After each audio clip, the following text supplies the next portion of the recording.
കാർത്തിക നക്ഷത്രം. ഈ വർഷത്തെ വിഷുഫല ചിന്തനയിൽ മധ്യഷൽക്കത്തിലാണ് കാർത്തിക നക്ഷത്രം ഉൾപ്പെട്ടത്.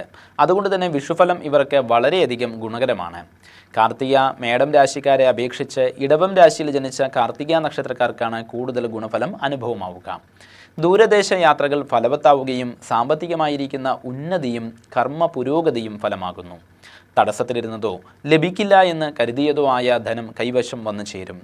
തൊഴിൽ രംഗത്തെ നേട്ടങ്ങൾക്ക് വഴിയൊരുങ്ങും.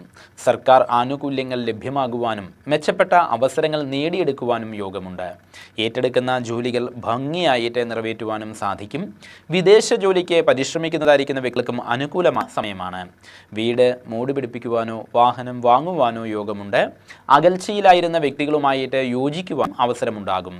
പൊതുവെ എല്ലാ കാര്യങ്ങളിലും ധീരതയും പ്രവർത്തനക്ഷമതയും പ്രകടിപ്പിക്കുക വഴിയായിട്ട് കാര്യവിജയം ഉണ്ടാകുന്നതാണ്. സ്ഥലമാറ്റം ആഗ്രഹിക്കുന്നതായിരിക്കുന്ന വ്യക്തികൾക്കും കാര്യസാധ്യമുണ്ടാകും. ബാധ്യതകൾ കുറയ്ക്കുവാൻ വേണ്ടി ചെയ്യുന്ന കാര്യങ്ങളും ഫലം കാണുന്നതാണ്. മുൻകാല ചെയ്തികളുടെ ദൂഷ്യഫലങ്ങൾ അനുഭവിക്കേണ്ടതായിരിക്കുന്ന അവസ്ഥയും വന്നു ചേർന്നേക്കാം. അസൂയാലുക്കളുടെ പ്രവർത്തനങ്ങൾ നിമിത്തമായിട്ട് വന്നു ചേരുന്ന പ്രതിബന്ധങ്ങളെയും തരണം ചെയ്യേണ്ടതായിരിക്കുന്ന ഒരു അവസ്ഥയും വന്നു ചേരും. ശത്രുതാപരമായിട്ട് പ്രവർത്തിച്ച വ്യക്തികൾ മിത്രഭാവത്തിൽ അടുത്തുകൂടും എന്നതുകൊണ്ട് തന്നെ പ്രത്യേകം ശ്രദ്ധ വേണം. കലാരംഗത്ത് പ്രവർത്തിക്കുന്നതായിരിക്കുന്ന വ്യക്തികൾക്കും സാഹിത്യകാരന്മാർക്കും ഉയർച്ച അനുഭവമാകുന്നതാണ്. ദോഷപരിഹാരാർത്ഥമായി ഭഗവതി ക്ഷേത്രത്തിൽ മാസം പ്രതി ജന്മനക്ഷത്രം തോറും ഭാഗ്യസൂക്താർച്ചന വഴിപാട് നടത്തുന്നതും ത്രിപുരസുന്ദരി യന്ത്രം ദേഹരക്ഷയായിട്ട് ധരിക്കുന്നതും ഗുണകരമാണ്. എല്ലാവർക്കും നന്മ വരുത്തുവാൻ സർവേശ്വരനോട് പ്രാർത്ഥിച്ചുകൊണ്ട് നിർത്തുന്നു. നന്ദി, നമസ്കാരം.